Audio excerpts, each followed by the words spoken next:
Welcome welcome welcome everyone. तो मैं आपको एक स्टोरी सुनाता हूँ। यह मेरे मोहल्ले या मेरे परिवार के बारे में नहीं है, बल्कि एक जंगल के बारे में है। हाँ, एक जंगल। सुंदरवन के घने हरे भरे जंगल में लाइफ आमतौर पर बहुत प्रिडिक्टेबल थी।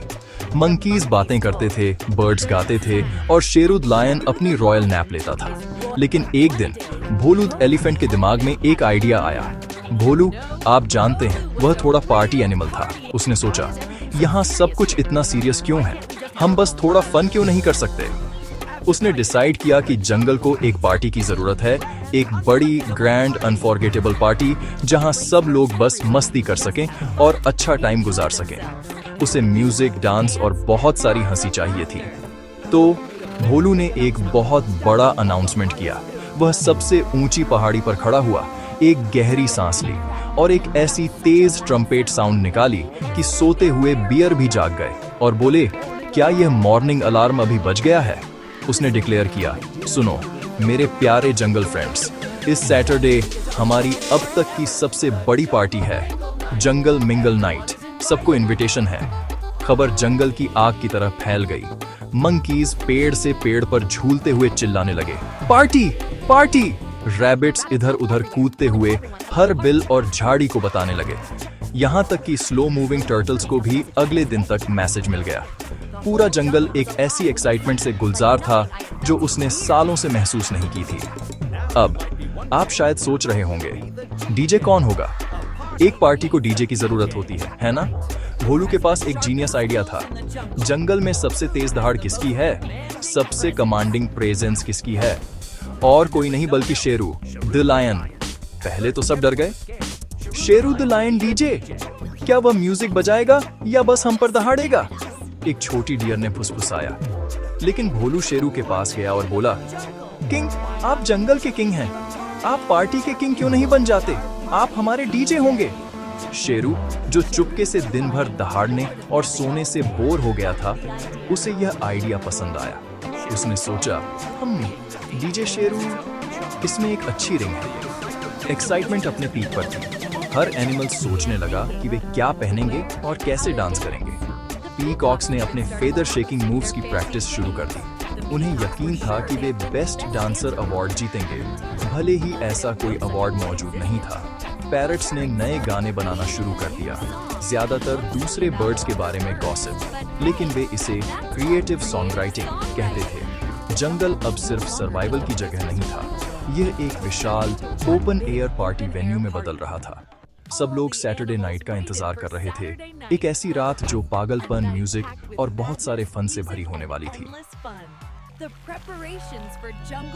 जंगल मिंगल नाइट के लिए तैयारियां जितनी आप कल्पना कर सकते हैं उतनी ही अराजक और मजेदार थीं। भोलू द एलिफेंट ऑर्गेनाइजर होने के नाते डेकोरेशन का इंचार्ज था। उसने पेड़ों के बीच सुंदर फूलों की मालाएं लटकाने की कोशिश की, लेकिन वह थोड़ा अनाड़ी था।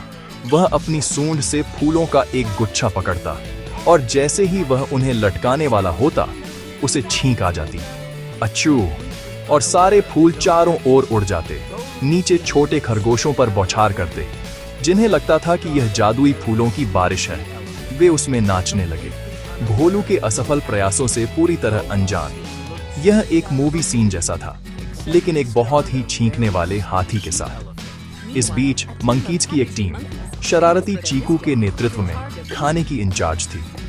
उनका काम सबसे मीठे फल, नट्स और बेरीज इकट्ठा करना था। लेकिन आप मंकीज को जानते हैं, है ना? हर केले के लिए जो वे कलेक्शन बास्केट में डालते थे, दो रहस्यमय तरीके से उनके अपने पेट में पहुंच जाते थे। चीकू बहुत सीरियस होकर कहता था, क्वालिटी चेक मेरे दोस्तों, बहुत इंपॉर्टेंट क्वालिटी चेक। दिन के अंत तक खाने की बास्केट केवल आधी भरी थी, लेकिन सभी मंकीज के पेट बहुत गोल और संतुष्ट थे। वे शायद अकेले ऐसे थे जिनकी असल पार्टी शुरू होने से पहले ही एक प्री पार्टी हो गई थी। फिर था बंटी द रैबिट। वह तेज होने के लिए जाना जाता था, लेकिन बहुत भुलक्कड़ भी था। उसका काम फाइनल इनविटेशन भेजना था, छोटे पत्ते जिन पर पार्टी का समय उकेरा गया था। वह जंगल के एक छोर से दूसरे छोर तक सुपर फास्ट दौड़ता था, लेकिन वह अक्सर भूल जाता था कि उसे पत्ता किसे देना था। उसने एक पत्थर को इनविटेशन दिया, यह सोचकर कि वह एक कछुआ है। उसने पानी में अपनी ही परछाई को भी एक देने की कोशिश की। Hello there, you are invited, वह कहता था, जबकि असली कछुआ अभी भी कुछ ही फीट दूर अपने इनविटेशन का इंतजार कर रहा था। और हमारे डीजे के बारे में क्या? डीजे शेरू अपनी नई भूमिका को बहुत सीरियसली ले रहा था। उसने अपने डीजे डेक के रूप में उपयोग करने के लिए 2 बड़े सपाट पत्थर और अपने माइक्रोफोन कॉर्ड के रूप में एक लंबी बेल पाई। उसने घंटों अपनी दहाड़ों का अभ्यास किया, उन्हें अलग अलग ध्वनियों के साथ मिलाने की कोशिश की। वह एक रोर बीट रिदम की कोशिश करता था, जो म्यूजिक से कम और ऐसा लगता था जैसे उसे खांसी हो। दूसरे जानवर उसे सुनते और सोचते, ओह नो, किंग आज गुस्से में है, जबकि असल में वह सिर्फ पार्टी के लिए एक शानदार बीट बजाने की कोशिश कर रहा था। यह देखने लायक था। शक्तिशाली शेर एक कूल डीजे बनने की कोशिश कर रहा था। आखिरकार पार्टी की रात आ गई। जंगल चमकते जुगनुओं और सुगंधित फूलों से सजा हुआ था। और फिर वह पल जिसका हर कोई इंतजार कर रहा था। डीजे शेरू अपने स्टेज पर चढ़ा, भीड़ को देखा और एक जोरदार रोर निकाली, जिसे वह एक कूल हेलो पार्टी पीपल समझ रहा था। लेकिन इसने सभी छोटे जानवरों को एक पल के लिए झाड़ियों के पीछे कूदने और छिपने पर मजबूर कर दिया। फिर उसने अपना म्यूजिक शुरू किया। वह बीट बनाने के लिए पत्थरों को थपथपाता और उसे अपनी दहाड़ों के साथ मिक्स करता। यह अब तक का सबसे अजीब म्यूजिक था, लेकिन यह इतना फनी था कि हर कोई हंसने लगा और नाचने के लिए बाहर आ गया। डांस फ्लोर पूरी तरह से केओटिक था और कॉमेडी था। भोलू द एलिफेंट एक नाजुक डांस करने की कोशिश कर रहा था, लेकिन हर बार जब वह एक कदम उठाता तो जमीन हिल जाती और छोटे जानवर एक ट्रैम्पोलाइन पर उछलने की तरह ऊपर नीचे उछलते। वह ऐसा लग रहा था जैसे वह एक वाटर बेड पर डांस करने की कोशिश कर रहा हो। मंकीज बेशक फ्लोर पर बरोकुल भी डांस नहीं कर रहे थे।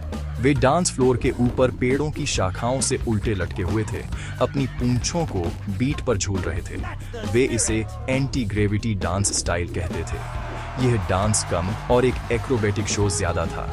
बंटी द रैबिट का अपना अनोखा स्टाइल था। वह इतना तेज था कि उसका डांस मूव बस एक धुंधलापन था। वह डांस फ्लोर के एक तरफ से दूसरी तरफ तेजी से दौड़ता, अपने पीछे धूल का निशान छोड़ता। उसे लगता था कि वह एक अद्भुत तेज तर्रार डांस कर रहा है, लेकिन बाकी सभी को यह बस ऐसा लग रहा था जैसे डांस फ्लोर पर एक छोटा रोमिल बवंडर घूम रहा हो। उसने एक कछुए के साथ डांस बैटल करने की भी कोशिश की, जिसने अपने खोल के अंदर धीरे धीरे सिर हिलाकर जवाब दिया।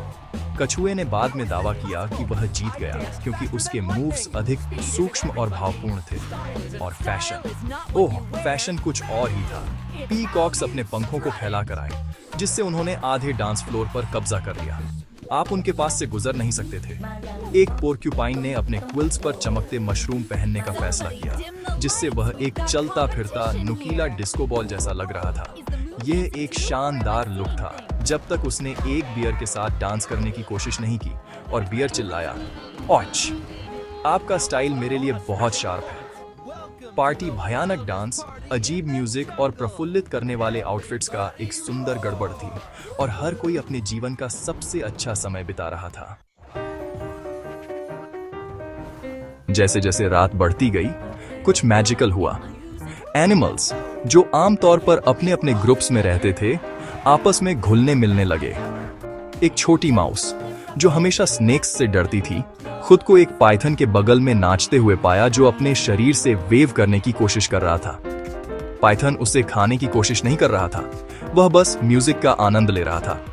माउस ने ऊपर देखा और कहा, हे, आपके पास कुछ स्मूथ मूव्स हैं?